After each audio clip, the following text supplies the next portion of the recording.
मित्रों, कलयुग की प्रत्येक स्त्री पराये पुरुषों से संबंध क्यों रखती है और अपने पति को धोखा देकर पराये पुरुषों के साथ क्यों चली जाती है? इस संसार में हर दूसरी स्त्री अपने पति या पिता को धोखे में रखती है और अपने इच्छा के अनुसार पराये पुरुषों से संबंध बना लेती हैं। कलयुग की समस्त स्त्रियां अपने पति से ज्यादा पराये पुरुषों की तरफ आकर्षित हो जाती हैं। मित्रों, यह जो आज का प्रसंग है वह बहुत मार्मिक है। मित्रों, आज की इस वीडियो में आपको एक कथा के माध्यम से पता चलेगा कि किस श्राप के कारण कलयुग की प्रत्येक स्त्री पराये पुरुषों से संबंध क्यों रखती है। मित्रों, एक बार फिर से आप सभी का स्वागत है आध्यात्मिक संसार यूट्यूब चैनल में। दोस्तों, आप लोगों ने अभी तक इस वीडियो को लाइक नहीं किया तो वीडियो को लाइक कर दें और चैनल को भी सब्सक्राइब जरूर करें। मित्रों, आजकल की कुछ स्त्रियों का चरित्र बहुत ही खराब हो चुका है, इसलिए वे अपने पति से ना संतुष्ट होकर पराये पुरुषों के साथ संबंध बनाने लगी हैं और उन्हें ऐसा पाप करने में थोड़ी सी भी शर्म नहीं आती है, बल्कि उल्टा अपने पति को ही गलत बताती है। मैं आप सभी को बताता हूं कि ऐसा क्यों होता है। मित्रों, एक समय की बात है। भगवान भोलेनाथ और माता पार्वती कैलाश पर्वत पर विश्राम कर रहे थे। तभी भगवान भोलेनाथ ने देखा कि माता पार्वती किसी बात को लेकर अत्यंत चिंतित हैं। माता पार्वती को यूं चिंतित देखकर भगवान भोलेनाथ ने माता पार्वती से कहा, हे देवी पार्वती, आप इतना चिंतित क्यों हैं? तब माता पार्वती ने कहा, हे स्वामी, आज जब मैं पृथ्वी लोक पर भ्रमण कर रही थी तब मैंने देखा कि कई स्त्रियां अपने पति को धोखे में रखकर पराये पुरुषों से संबंध रख रही हैं। हे स्वामी, मैं जानना चाहती हूं वह कौन सा श्राप है जिसके कारण कलयुग की स्त्रियां पराये पुरुषों के प्रति अनुकूल होती जा रही हैं। हे प्रभु, किस कारण पृथ्वी लोक पर हर दूसरी स्त्री अपने पति या पिता को धोखे में रखती है और अपने इच्छा के अनुसार पराये पुरुषों से संबंध बना लेती हैं? माता पार्वती की बात को सुनकर भगवान भोलेनाथ जी कहते हैं, हे देवी पार्वती, आज आपने यह प्रश्न पूछकर समस्त मानव जाति का उद्धार कर दिया है। हे देवी, मैं आपको इस प्रश्न का उत्तर एक कथा के माध्यम से दूंगा। माता पार्वती ने कहा, हे प्रभु, आप कथा सुनाइए। मैं आपको वचन देती हूं कि मैं इस कथा को शुरू से लेकर अंत तक अवश्य सुनूंगी और समस्त लोक में विख्यात भी करूंगी। मित्रों, आप सभी से भी यही निवेदन है कि आप लोग इस कथा को पूरा अवश्य सुने, क्योंकि आधा अधूरा ज्ञान विष के समान होता है। आधा अधूरा ज्ञान लेने से जीवन में कभी सफलता नहीं मिलती है। मित्रों, मैं आपको कथा सुनाना प्रारंभ करता हूं। मित्रों, सोनभद्र देश में नल नाम के एक राजा थे। वे रूप और गुणों से परिपूर्ण होने के साथ सभी तरह के अस्त्रों शस्त्रों में उन्हें महारथ प्राप्त थी, किंतु उनकी एक बहुत बुरी आदत थी। उन्हें जुआ खेलने की बुरी आदत थी।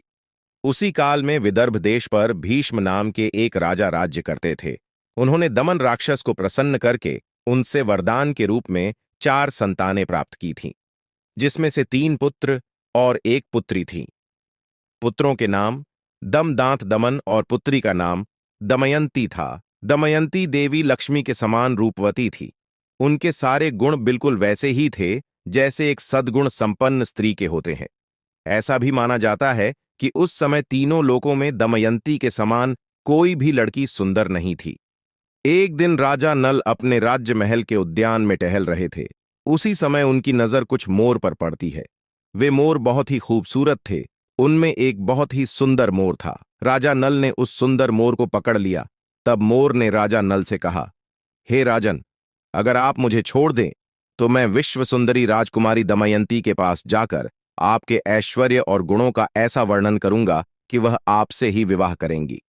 अब राजा नल ने भी दमयंती के रूप की चर्चा पहले से ही अपने दरबारियों के मुख से सुनी थी और राजा नल मन ही मन दमयंती को पाने की चाह भी रखते थे। वह दमयंती से विवाह करना चाहते थे। अब उस मोर की बातें सुनकर राजा नल ने उसको छोड़ दिया। इसके बाद वह सभी मोर उड़कर राजकुमारी दमयंती उद्यान में चले आए। वहीं दूसरी तरफ दमयंती काफी सारे मोर को अपने महल के उद्यान में देखकर बहुत खुश हुई। वह भी मोर को पकड़ने के लिए दौड़ने लगी। संयोगवश रानी दमयंती ने उसी मोर को पकड़ा जिस मोर को राजा नल ने पकड़ा था। जैसे ही रानी दमयंती ने उस मोर को पकड़ा, तभी वह मोर बोल उठा, हे रानी दमयंती, सोनभद्र देश के राजा नल, वह राजा बहुत ही सुंदर है। मनुष्यों में उसके समान सुंदर और कोई भी नहीं। हे रानी दमयंती, यदि आप उनसे विवाह कर लो तो आपका जन्म और रूप दोनों ही सफल हो जाएगा। जैसे तुम स्त्रियों में सबसे रूपवती हो, वैसे ही राजा नल पुरुष में सबसे सुंदर है। तुम दोनों की जोड़ी उत्तम रहेगी। उस मोर की यह बात सुनकर दमयंती के मन में भी राजा नल से मिलने की लालसा जाग उठी। इसके बाद दमयंती ने कहा, प्रिय मोर, तुम राजा नल तक मेरा प्रेम संदेशा पहुंचा दो। फिर मोर ने लौटकर राजा नल को दमयंती का संदेशा भी दिया। इधर दमयंती दिन रात राजा नल का ही ध्यान करती रहती थी। रानी दमयंती राजा नल से मिलने को व्याकुल हो रही थी, लेकिन उन्हें यह समझ में नहीं आ रहा था कि वह कैसे उनसे मिलकर अपने दिल की बात राजा नल से करें। राजा नल के वियोग में दमयंती का शरीर दुबला हो गया था। फिर कुछ दिनों के बाद राजा भीष्म ने सोचा कि अब मेरी पुत्री विवाह के योग्य हो गई है। राजा भीष्म ने दमयंती के स्वयंवर का आयोजन किया, जिसमें उन्होंने सभी देशों के राजाओं को स्वयंवर के लिए बुलाया। अब स्वयंवर का निमंत्रण मिलने के बाद सभी देश के राजा वहां पहुंचने लगे। स्वयंवर का समाचार मिला तो देवराज इंद्र और सभी लोकपाल विदर्भ देश के लिए निकल पड़े। इधर राजा नल को भी संदेशा भेजा गया था, तो वह भी तुरंत ही दमयंती के स्वयंवर के लिए चल पड़े। अब नल के रूप को देखकर इंद्र ने रास्ते में ही अपने विमान को खड़ा कर दिया। फिर देवराज इंद्र ने राजा नल से कहा, हे वत्स, राजा नल, आप बहुत रूपवान और गुणवान हैं। कृपा करके आप हम लोगों के दूत बन जाइए और आप हमारे दूत बनकर दमयंती के पास चले जाइए और वहां पर कहिए कि हे सुंदरी दमयंती, इंद्र, वरुण, अग्नि, कुबेर और यम देवता तुम्हारे पास आकर तुमसे विवाह करना चाहते हैं। इनमें से तुम जिसे चाहो उस देवता को अपना पति स्वीकार कर लो। यह सुनने के बाद नल ने अपने दोनों हाथ जोड़ते हुए देवताओं से कहा कि हे प्रभु, मैं एक दूत बनकर वहां कैसे जा सकता हूं, जबकि मेरा और आप लोगों का वहां जाने का एक ही उद्देश्य है। इसीलिए मैं आपका दूत बनकर वहां नहीं जा सकता। तब देवताओं ने कहा, हे नल, तुम देवताओं का कहां टाल रहे हो, फिर सोच लो। इंद्र की ऐसी कठोर वाणी सुनकर राजा नल देवताओं के दूत बनने को तैयार हो गए और उन्होंने इंद्र की आज्ञा से राजमहल में प्रवेश किया। राजा नल के महल में प्रवेश करते ही दमयंती और उसकी सहेलियां भी नल के रूप को देखकर मुग्ध हो गईं और शर्म के मारे कुछ न बोल पा रही थीं। तब नल ने कहा, मैं यहां देवताओं का दूत बनकर आया हूं। हे दमयंती, स्वर्ग के देवता तुम्हारे साथ विवाह करना चाहते हैं। तुम किसी भी एक देवता को चुन लो और उनसे विवाह कर लो। यही संदेश लेकर मैं तुम्हारे पास आया हूं। मैं यहां आज कोई राजा बन के तुम्हारे पास नहीं आया हूं।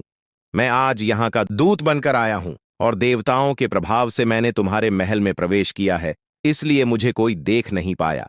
मैंने अपने देवताओं का संदेश पहुंचा दिया है। अब तुम्हारी जो इच्छा हो वह करो।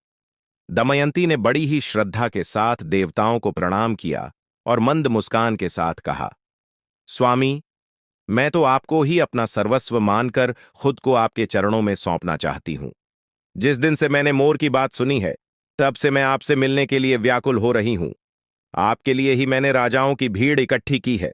यदि आप मुझ दासी की प्रार्थना स्वीकार कर देंगे तो मैं आपकी कसम खाकर कहती हूं, मैं जहर खाकर मर जाऊंगी। दमयंती के मुख से ऐसी बातें सुनकर राजा नल ने कहा, हे देवी, जब बड़े बड़े लोकपाल देवता आपसे विवाह करना चाहते हैं, तो फिर आप मुझ मनुष्य से क्यों वर्ण करना चाहती हैं? मैं तो इन देवताओं के चरणों की धूल के बराबर भी नहीं हूं। आप उन्हीं में से किसी एक से विवाह कर लीजिए।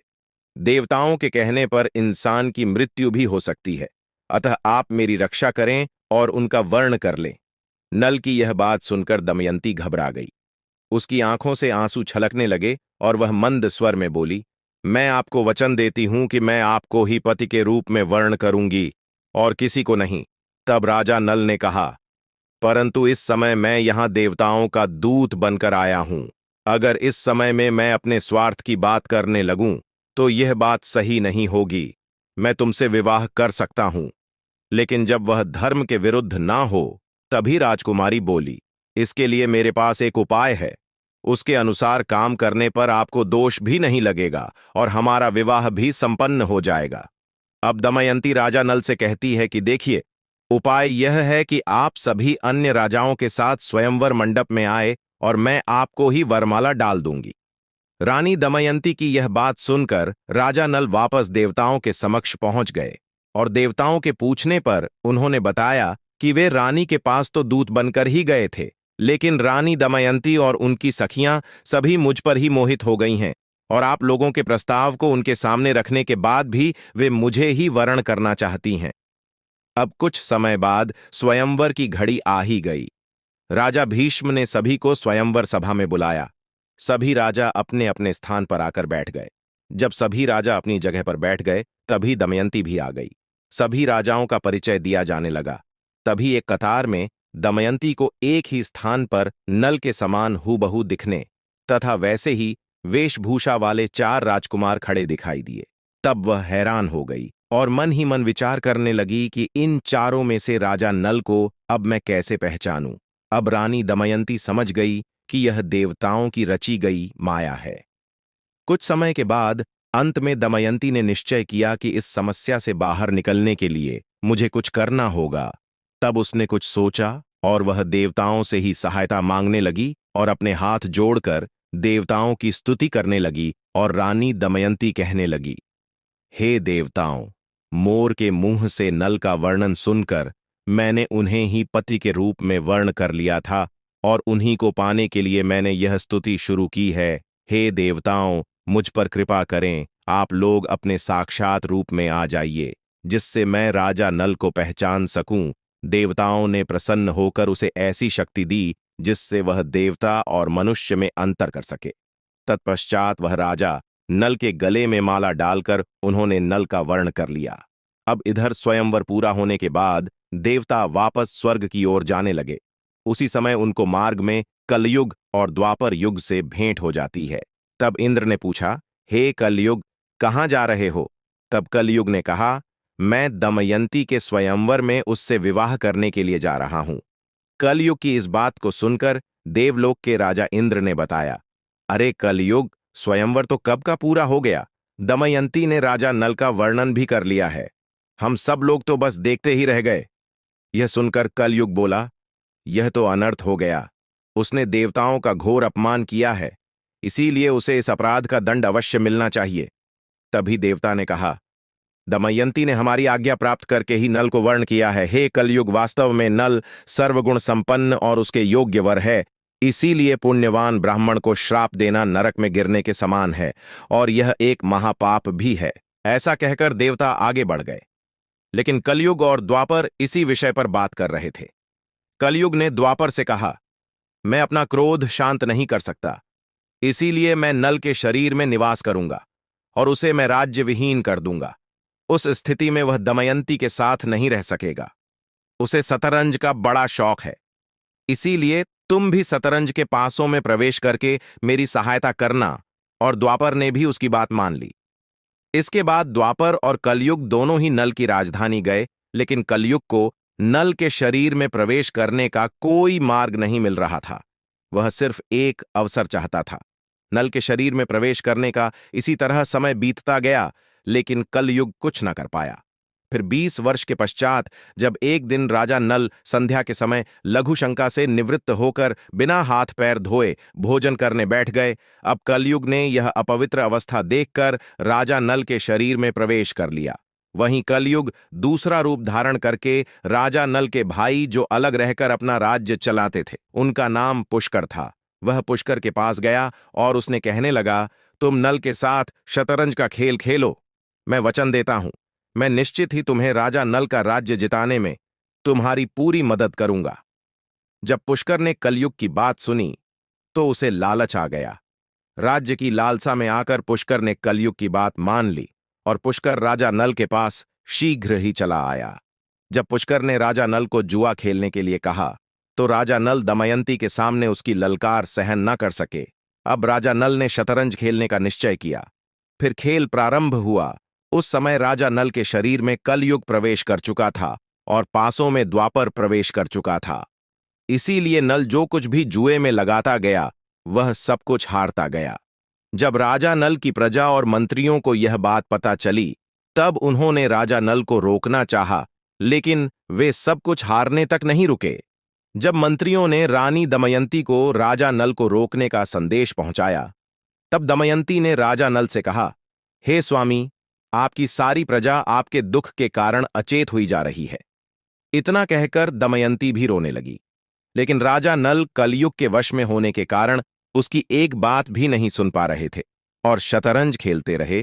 द्वापर का पासों पर नियंत्रण था, इसलिए राजा नल जो भी पासे फेंकते थे वह पाशें उनके प्रतिकूल ही पड़ते थे। इसके बाद पुष्कर ने राजा नल का सारा धन शतरंज के खेल में जीत लिया था। अब राजा नल के पास शतरंज में लगाने के लिए और कुछ नहीं था। अब पुष्कर बोला, क्या तुम्हारे पास दांव पर लगाने के लिए कुछ और भी है? अगर तुम दमयंती को दांव पर लगाने के लायक समझो तो उसे भी लगा सकते हो। बदले में मैं तुम्हें सब कुछ वापस लौटा दूंगा। लेकिन राजा नल ने दमयंती को दांव पर नहीं लगाया। जब राजा नल शतरंज हार गए तो सब कुछ हारने के बाद राजा नल और दमयंती जंगल जंगल भटकने लगे। राजा नल और रानी दमयंती की हालत यह हो गई थी कि उन्हें भोजन तक नसीब नहीं होता था। एक दिन राजा नल के साथ एक विचित्र घटना हुई। उनके सामने कई पक्षी उनके पास आकर बैठ गए। उन पक्षियों के पंख सोने के समान चमक रहे थे। नल ने सोचा कि अगर मैं पक्षियों के पंख प्राप्त कर लूं तो इनसे कुछ धन मिल सकता है। ऐसा सोचकर उन्हें पकड़ने के लिए राजा नल ने उन पर अपने पहने हुए वस्त्र उतारकर उन पर डाल दिए। लेकिन वह सभी पक्षी उनके वस्त्र भी लेकर उड़ गए। असल में वे पक्षी नहीं थे। राजा के पास जो राजसी वस्त्र थे वे कलयुग पक्षी बनकर उसे भी छीनने को आया था। नल अब अर्धनग्न होकर बड़ी ही खिन्नता के साथ ऊपर देखते रह गए और मायूस होकर वह दमयंती के पास पहुंचा और उसे सामने के मार्ग दिखाने लगा। दमयंती, तुम देख रही हो, यहां बहुत से रास्ते हैं। यहां एक रास्ता अवंती की ओर जाता है, दूसरा रास्ता होकर दक्षिण देश को जाता है, सामने विंध्याचल पर्वत है और यह कौशल देश का मार्ग है। राजा नल का दुख और लाचारी देखकर दमयंती आंसुओं से भर गई और रानी दमयंती ने राजा नल से कहा, क्या आपको लगता है कि मैं आपको छोड़कर अकेली कहीं जा सकती हूं? मैं आपके साथ रहकर ही आपके दुखों को बांटना चाहती हूं। दुख में आपका साथ देना मेरा पहला धर्म है। अब रानी दमयंती ऐसा कहकर राजा नल के मन के दुखों को हल्का कर देती है। उस समय नल के शरीर अर्धनग्न की अवस्था में था और ना ही जमीन पर सोने या बैठने के लिए उनके पास कोई वस्त्र थे। नल और दमयंती के साथ कलयुग ने अपना क्रोध इस प्रकार से निकाला। फिर संध्या समय वे दोनों एक सुरक्षित स्थान को देखकर